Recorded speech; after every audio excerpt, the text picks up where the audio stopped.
سلیم بخاری صاحب، آپ کیا سمجھتے ہیں؟ یہ پہلے تو میری رہنمائی کیجیے گا کہ اگر یہ اسمبلیاں ڈیزالو کر دیتے ہیں جیسے عثمان ڈار صاحب کہہ رہے ہیں، تو پھر کتنا وقت ہے کہ ان اسمبلیوں کے الیکشن کرائے جائیں؟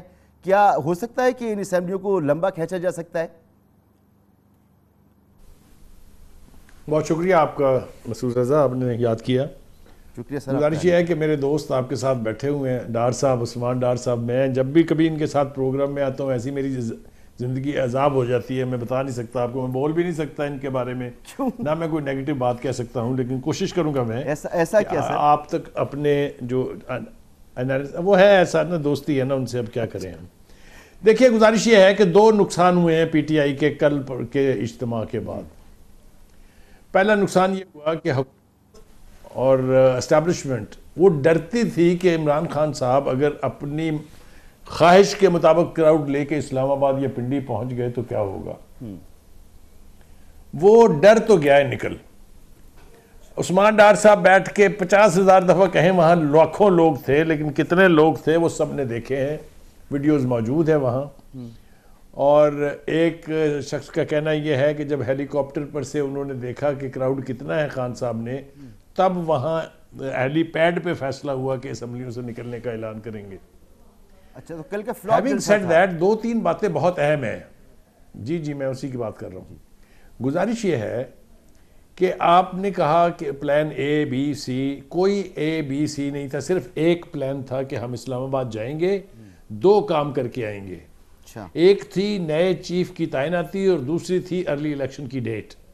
یہ واحد پلان تھا، آج سے نہیں، جب سے وہ ووٹ آف نو کانفیڈنس کے ذریعے حکومت سے باہر نکلے تب سے سارا پریشر. 51 جلسوں کی تقریریں آپ اٹھا کے دیکھ لیجئے، مجھے سمجھا دیجئے کہ اس کے علاوہ کوئی اور مطالبہ تھا تو میں قائل ہو جاؤں گا. یہ دونوں تو نہیں ہوئے ہیں. چیف صاحب بھی تعینات ہو گئے ہیں. نئے الیکشن کی بات کرنے کے لیے اب پی ڈی ایم تیار نہیں ہے، جو شروع میں کہتے بھی تھے کہ آئیے آپ کے ساتھ بیٹھ کے بات کر لیتے ہیں. اس وقت آپ نے نہیں مانی اور اب وہ اس موڈ میں نہیں ہے. ان کا خیال یہ ہے کہ اسٹیبلشمنٹ میں جو ایلیمنٹ پرو تھا، اب یہ توجہ سے سن لیجئے گا بات میری، جو پرو پی ٹی آئی ایلیمنٹ تھا وہ کافی، مطلب ہے وہ اب ان عہدوں پر اس طرح سے متمکن نہیں ہے.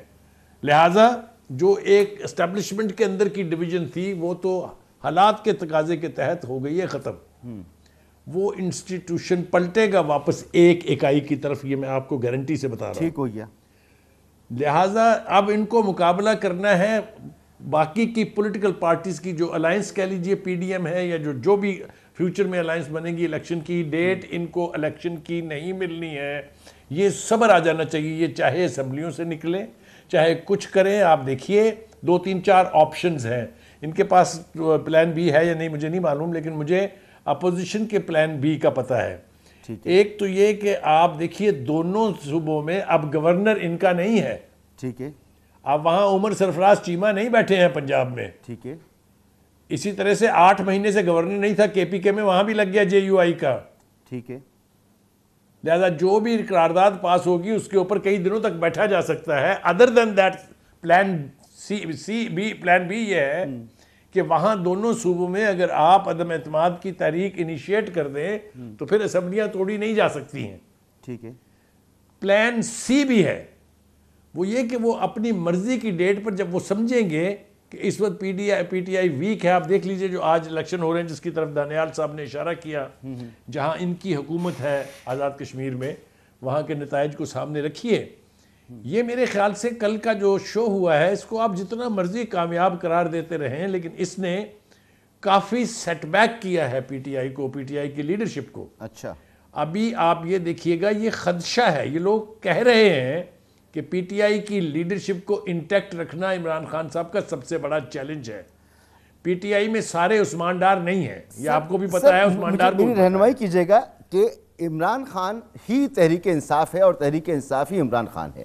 آج وہ عثمان ڈار کو ہٹا کر کسی اور کو عثمان ڈار کی جگہ کھڑا کر دیں تو شاید وہ بھی جیت جائے. تو صورتحال تو یہ ہے عمران خان کی اس وقت، جو ابھی ہم نے یہ 2018 میں صورتحال ہوگی.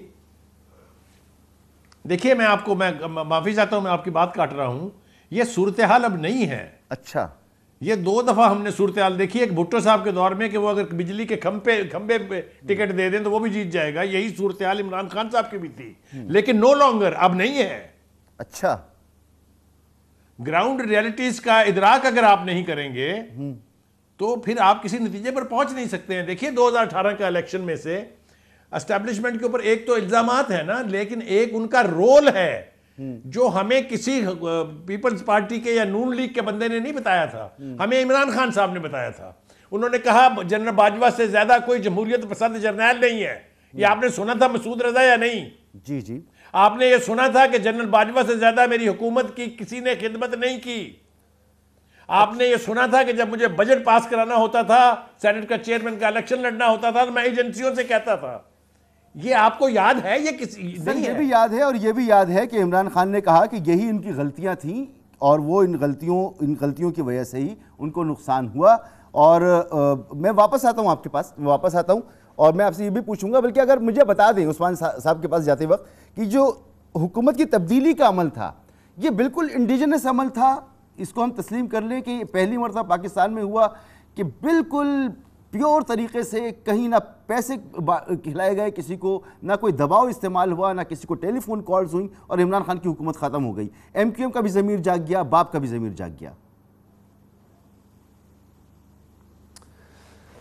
دیکھیں ایم کیو ایم کا اور باپ کا ضمیر آج کل کیوں نہیں جاگتا؟